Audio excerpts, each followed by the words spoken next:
Who were the giant soldiers in the Odyssey? The Laestrygonians explained.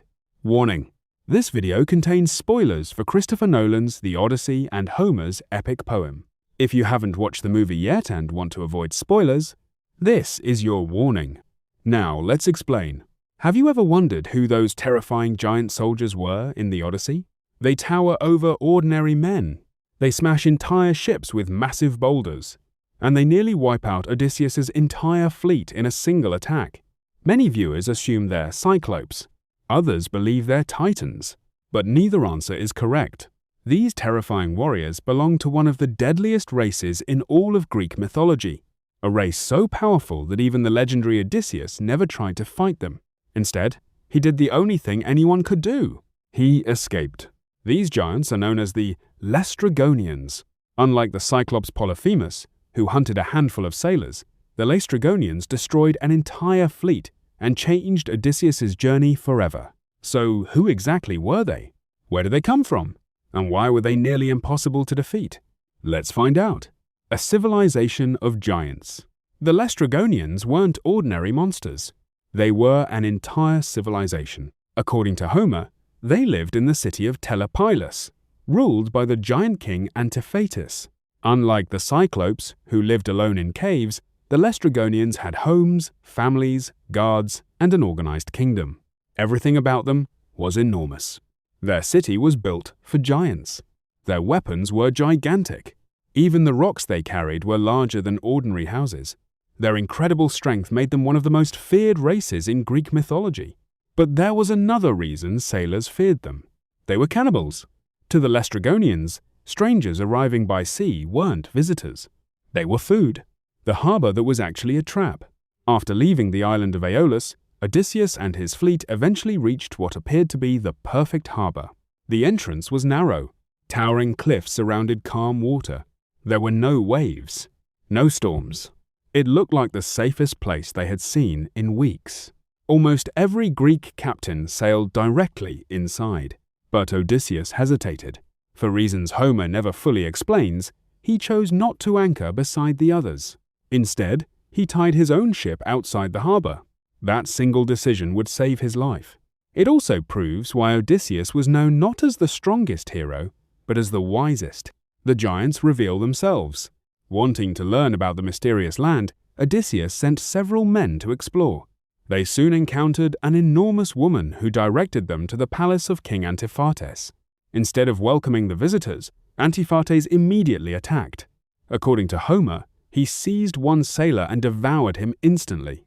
The surviving scouts fled toward the harbor, but before they could warn the fleet, giant warriors began pouring out of the city.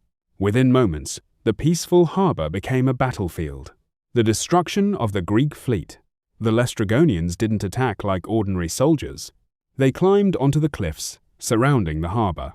Then they began throwing gigantic rocks onto the trapped Greek ships. The enormous boulders shattered wooden vessels with terrifying force. Ships broke apart. Masts collapsed. Hundreds of sailors fell into the sea. Those who survived were hunted by the giants. Many were captured alive and carried away as food. The scene became one of the bloodiest moments in all of the Odyssey. Out of Odysseus' 12 ships, 11 were destroyed. Only one escaped. Why couldn't Odysseus defeat them? Many people ask why Odysseus didn't simply fight the giants. The answer is simple. There was no battle to win. The Laestrygonians controlled the high ground. The Greek fleet was trapped inside a narrow harbor. The giants attacked from above with massive boulders that no human could survive. Even Achilles would have struggled in those conditions. Odysseus understood that sometimes intelligence means knowing when to retreat.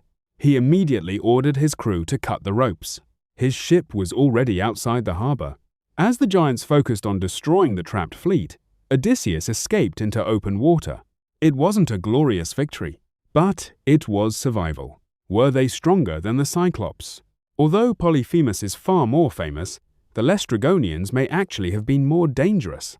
Polyphemus captured only a few sailors. The Laestrygonians destroyed an entire fleet. Polyphemus lived alone. The Laestrygonians fought together as an army.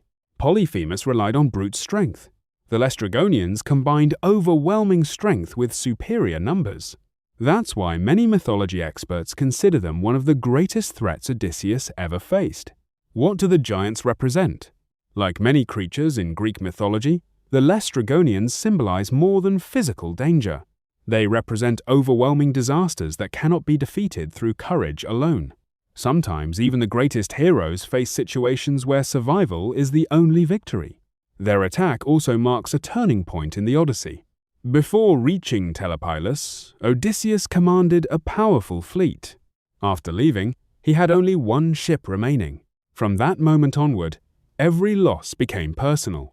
Every companion mattered. Every decision carried greater consequences. The giants transformed Odysseus's journey from an adventure into a desperate struggle to return home. Christopher Nolan's Adaptation. Christopher Nolan's version emphasizes the terrifying scale of these giants. Rather than presenting them as ordinary enemies, they appear as an unstoppable force of nature. Their size, strength, and overwhelming numbers remind audiences that Odysseus isn't fighting a conventional war. He's battling a world filled with impossible dangers. The Laestrygonians become one of the clearest examples that intelligence, patience, and quick thinking are often more valuable than brute force. Final thoughts. So, who were the giant soldiers in the Odyssey? They were the Laestrygonians, a terrifying race of giant cannibals who nearly ended Odysseus's journey in a single day. They destroyed 11 of his 12 ships, killed most of his companions, and proved that not every enemy can be defeated with a sword.